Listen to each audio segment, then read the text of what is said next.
L'été n'est même pas encore fini que je suis déjà toute excitée à l'idée d'être en automne. Parce que outre l'ambiance cocooning qui te donne une bonne excuse pour ne pas sortir de chez toi et rester toute la journée dans ton canapé avec un plaid et un bouquin, en automne, il y a aussi Halloween. Et j'adore Halloween. Alors, je suis pas forcément fan de tout ce qui est horreur et compagnie, mais en revanche, j'adore la vibe de cette période quand on parle de l'esthétique un peu mystique avec la sorcellerie, les citrouilles, les vampires, tout ça. En même temps, si vous me suivez, vous savez que j'adore tout ce qui est fantastique et fantasy, donc c'est pas une surprise. Et c'est pourquoi je me suis dit que ce serait une bonne idée que notre prochain challenge de 3D se fasse autour de ce thème, ce pourquoi je déclare officiellement ouvert les Cubowin. Les règles sont simples. Il faut faire une mise en scène en 3D sur le thème d'Halloween. Vous n'avez le droit de faire qu'une seule œuvre par personne. Vous pouvez utiliser n'importe quel logiciel de 3D. Bien évidemment, l'intelligence artificielle n'est pas autorisée puisque le but de ce challenge est avant tout de progresser en 3D. Je préfère le préciser. Aussi, les suspicions d'IA ou les œuvres hors contexte seront bien évidemment exclues du challenge parce que vous n'aurez pas échappé au fait que nous sommes sur une chaîne à dominante cubique. Un ou plusieurs cubes devront figurer dans votre scène, soit sous forme de personnages cubiques, soit sous forme d'éléments du décor, de textures ou autres, libre à votre imagination. Les cubes peuvent être nombreux ou il peut n'y en avoir qu'un, l'essentiel étant qu'un clin d'œil au lore de cette chaîne figure dans votre œuvre d'une certaine façon. Alors votre scène peut bien sûr être centrée autour de l'univers cubique, mais contrairement au cube olympique, ce n'est pas une obligation.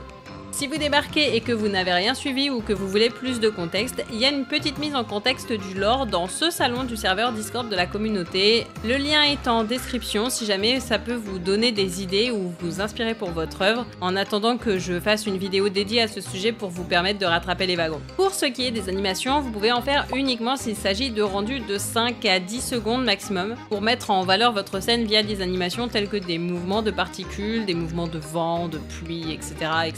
Mais vous ne pouvez pas faire d'animation complexe comme c'était le cas lors des cubes olympiques.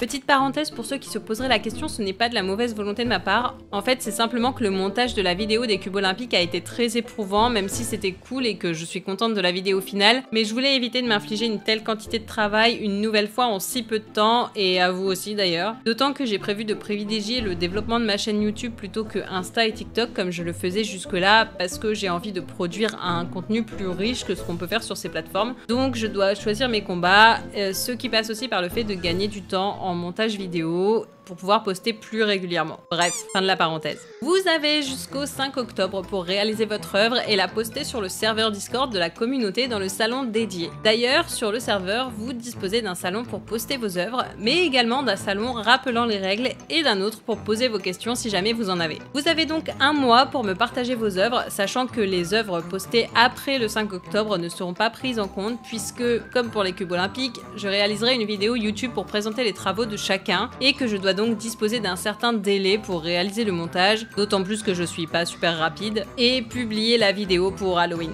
Et au final, qu'y a-t-il à gagner dans cette affaire? Comme précisé dans le titre, il s'agit d'un challenge et non d'un concours, donc il n'y a rien à gagner à proprement parler, sauf une citrouille cubique d'or pour celui ou celle qui aura réalisé la plus belle scène à mes yeux. Je décernerai une citrouille cubique d'or, d'argent et de bronze respectivement aux 3 meilleures œuvres, ainsi qu'une simple citrouille cubique à tous les autres participants. Comme pour les cubes olympiques, vous recevrez votre titre sous forme de fichier Blender via Discord après la remise des prix. Voici pour ce petit challenge sur le thème d'Halloween, j'ai hâte de découvrir vos œuvres et en attendant, tous à vos cubes et nous, on se retrouve dans le prochain épisode. Bye bye!